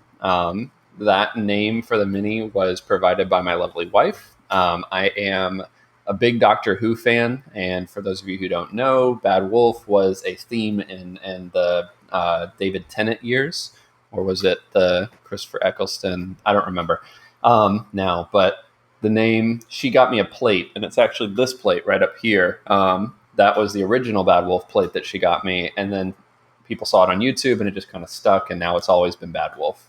Oh, And wow. so, That's brilliant. Yeah, yeah, brilliant. it Oh. was very, very, and I don't know, it just feels right too. It's Hmm. can't quite put my finger on it, but yeah. And then he also mentioned that the blue Mini that I drove at IMM, Alex Toon's old Mini, still has my classic Mini DIY sticker on the back. That's really cool. Ah, That warms my heart. those classic mini DIY stickers going around. I am going to take 1 second here, if you don't Yes. mind, just to give a shout out, because I know a lot of people here who are subscribers to my channel are on this live. So thank you very much, guys, who are there. We launched Hmm. our merchandise on HRE at the beginning of the week, and I have to say thank you so much to everybody who has supported and bought merchandise. You've blown my mind. I had no idea that you guys were going to come on and buy as much as you did and as often as you did. So thank you guys so very, very much, including you, Mr. Cole. Thank you Yes, very much sir. for your purchases. So Why yeah, don't you that's give me the. that URL? I'll pop it on the screen here so people can check it out. I will actually. Billy's going to do that now and put it into the He's going to put it in the chat. Wonderful. He'll give you the direct link to it. It'll be there in 2 seconds. But yeah, thank you so much, everybody. I really, really, really do appreciate it. And all of it will go straight back into the channel, I can guarantee you. And I'm looking forward to seeing some pictures of you guys. There it is there. Thank you so much, Billy. I'm looking forward to seeing pictures of you guys wearing your merch now when it gets there, and we'll get to see some of those minis out there. So, absolutely agree. There's some really cool stuff in there too. I mean, there are, the mini behind you, I think is on some shirts. Yeah. There's a cartoonized version, which I absolutely love. Yeah. And hopefully one day you'll start carrying the shirt that you're wearing too, Oh, that might happen. That mini is also on one of the shirts that's without its bonnet right now, but our 61 Cooper S is on a shirt as well. So we do love that little car as well. So yeah, these shirts, I know a few people have asked about these shirts, and well, look, we might do a special run of those shirts. We might get a few of them made, and we'll do a little special run. And I'll send one out maybe to the States, and then you can send me back one of yours, and we'll freak everybody out. But pretend like suddenly I became Irish and you became American. Yeah, I'll shave all my hair off and take my glasses off, and perfect. And I'll get my glasses because I do have some, and I'll wear a wig. You wear a wig, and we'll sit either side of the screen, and you can change my name to Cole, and you can be Paul, and we'll freak them all out. It'd be great. Oh, okay. Wonderful. Yeah. That's good. Yeah. So yeah. So it does. There is one more question here that popped up from Jamie. Do you have recommendations on right-hand conversions? Assuming you are trying to convert your car from left-hand drive to right-hand drive, and if that is the case, I did that on my car. It is pretty straightforward. You are. I would recommend getting a new steering rack that is suited for that. Technically, you can flip them. It's not what I would do if I were you. And you can move the pedal box over. The master cylinders get moved over, assuming you have the single line master cylinders. And then you move your steering rack mount on the inside, and just run your new shorter lines from the master cylinders to your clutch slave cylinder and to the braking system. So pretty straightforward, actually. It's not that complicated of a process. Okay, that's something that I have never experienced. So it is just as well we have you around, Cole, because to me, I have no idea. I actually did convert one left-hand drive to right-hand here. But I mean, for me, I just got a whole load of right-hand drive stuff that I had in my workshop and put it on there. Yeah, I'm sure it was just laying around. Yeah, literally. And then I had a pile of left-hand drive stuff that I looked at and went, I think it's the same, but I'm selling it all. I'm sure somebody down in the mainland Europe will want it. Yeah, they'll take it, and I put it up there as left-hand drive. Oh, we have to do a shout out actually, because I see a name popping up here in the chat, and this person I can imagine can only be one particular person. Indeed. That has to be the mother of Cole, I think. Would that be right? Colleen that would Jensen? Be right.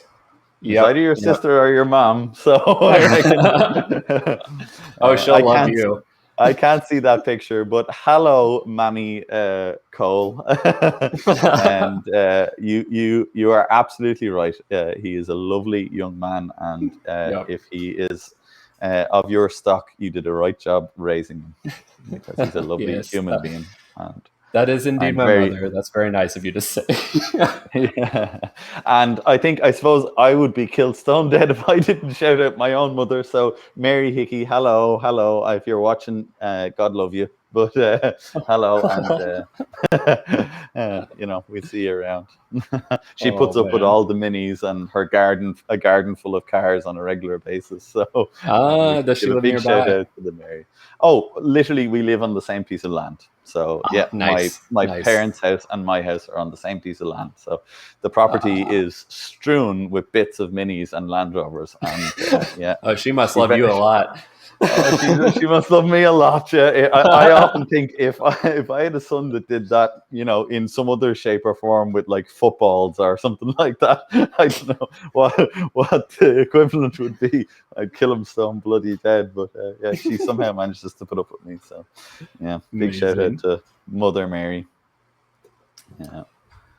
So we Alrighty. do have a couple more questions. I think Okay. we can round out the stream and start to Well. wind down. Got one from Mark B here. And I recently removed my heater and simply rerouted the water return hose, leaving the heater valve in place. Is the return necessary, or would it be okay to replace the takeoff with a blanking plate?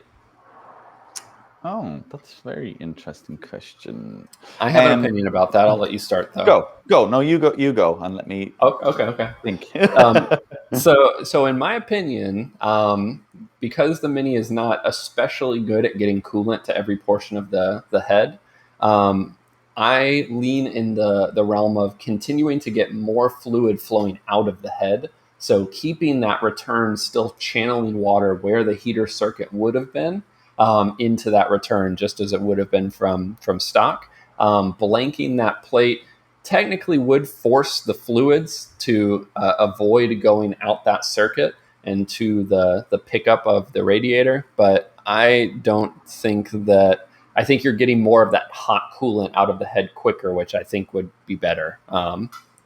That's my 2 cents. I'm curious to see what you think, Paul. Okay. So I did recently enough in a video a bit of a talk about this, and I 100% agree. I would not blank off that outlet, especially because I think Mm-hmm. Mark is living in hotter climates. I think Mark was the guy who was from California. Was that right?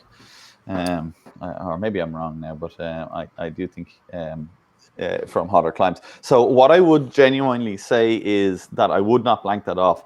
I am hesitant to say to route the pipe straight back to where it came in on the water pump side. So that's the hose that goes from the pump to the bottom of the rad. And one of Yep. the reasons I don't like that is because it kind of causes a return circuit, which can draw warm water back into the block. I Interesting. did on my video a bit of a thing on this about putting it into the top of the rad. Now, I get that everybody is not going to be able to get somebody to modify the rad to put another takeoff in and stuff. But I seen recently a really cool version of this. And what the guy did was on some of the later minis, there was a sandwich plate on the top of the thermostat. Yes. And he routed the hose from there back into the sandwich plate. And that is a much better place for the water to go, because It every drop of forces it. water it's going into the rad, and hot water rises, so it's keeping hot water at the top of the engine and hopefully taking it into the rad. It won't go back into the block, which is what we That's want very to try and clever. get rid of. So yeah, if you can get your hands on one of those sandwich plates that sits underneath the thermostat housing, I think they still sell them on like Mini Spares and Mini Sport, and I imagine on what's the name of the supplier that you deal with a lot in the US, Cole? Oh, 7 mini parts. Yeah. They might well stock it as well. So, or if they Hmm. don't, I'm sure they could get it. So yeah, Absolutely. that Yep. that would be my recommendation anyway for that one. That's very, very clever. I did not even think about that, but it makes complete sense because Mm, the heater does have like its own kind of cooling effect, regardless, exactly. especially when you're channeling air through it. But in general, you have this Mm, heat dissipation unit you're removing. yeah, And yeah. so forcing it into the radiator, that's smart. That's smart. Mm, yeah, that's what I would go for. All right. Let's see. What else do we have here? Uh, Here's one. My Mini is misfiring or it has taken on dirty fuel. It spits and sputters when I give it I give it right shoe. That's funny. Any tips or ideas, Stephen, Ireland? Why don't you start us Hmm. off that one?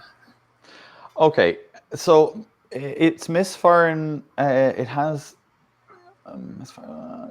Spits and sports to me, when you give it shoe, sounds like it's running lean. That's what that sounds like to me.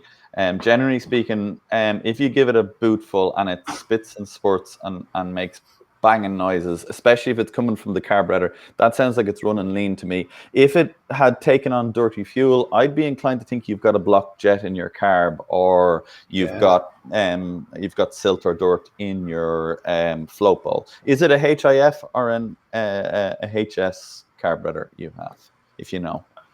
So, if you could let us know. and if you're not familiar with the difference, if you have an HIF carb, it's got this float bowl underneath. If you have an SU carb, or an HS carb, the float bowl sits on the side. That'll help us diagnose. Yeah, we might be able to give you a little bit more knowledge, or give you something on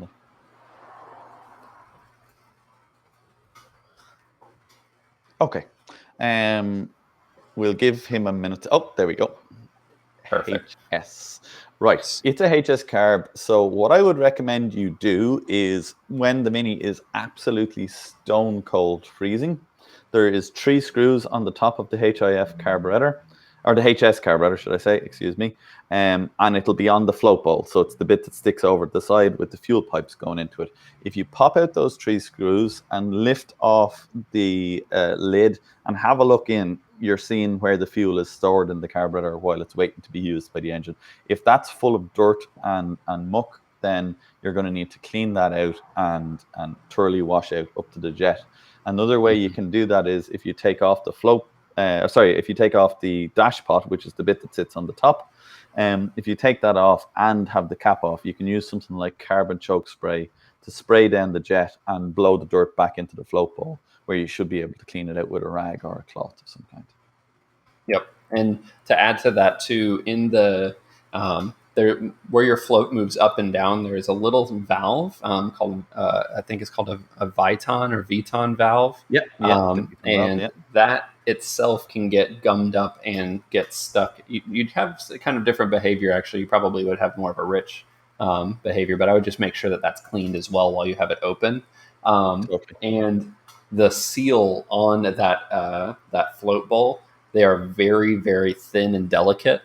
So go easy on it. It has a tendency to tear. So I might even order a couple of those beforehand if you have the ability to get those before you do the work on the car. That's a really good point. Well made, Cole. Yeah, I would order one of those before I'd go near it. Yes. Yeah, because they are soft and they can give problems. So, alrighty. I think we are going to wrap up the live stream. I have had an incredible time. It has been wonderful. I really, really enjoy answering these questions, getting to know you guys, and of course, hosting Mr. Paul here. And I'm so glad to make this a regular thing. It's going to be a really fun program as we start getting into it. I have to say, I was really excited when you said you wanted to make it a regular thing. And, yes, I am going to bang on and say that, this is something that I was originally a tiny bit hesitant on, because, it is 2 hours out of both of our evenings. And there is a bit of dollar down to produce it. But you know what it is? It is great to get a chance to chat to all of you guys, spend a bit of time in the shop, and hang out here. So yeah, I'm really looking forward to the next couple of months where we get a chance to do this on the regular. Totally. And I think as we're moving forward, we are going to try and start doing these at the end of each month. This one being obviously at the end of June. So you can kind of look for the next live stream to be at the end of July. And then for August, it might be a little bit towards the middle, because I'm going to be on vacation in Iceland at the end of the month. Can't do a live stream from there. Yeah, you can. Get out of here. Call in here on the way by. You're effectively flying over us, so you can pop in for an hour. We'll do a live stream. It'll be grand. Yeah, you're American. You're used of not actually taking a vacation, So work from vacation. Work everywhere. Work. Be fine. You work every day of the week. I suppose the only other thing I want to say, as I usually do, and I know you'll echo this, Cole. Thank you so much to everybody who's joined. I've been mildly keeping track of the amount of people that are in and out of the room, and I'm chuffed to see that number has been up so high. Well, I can consider it to be really high.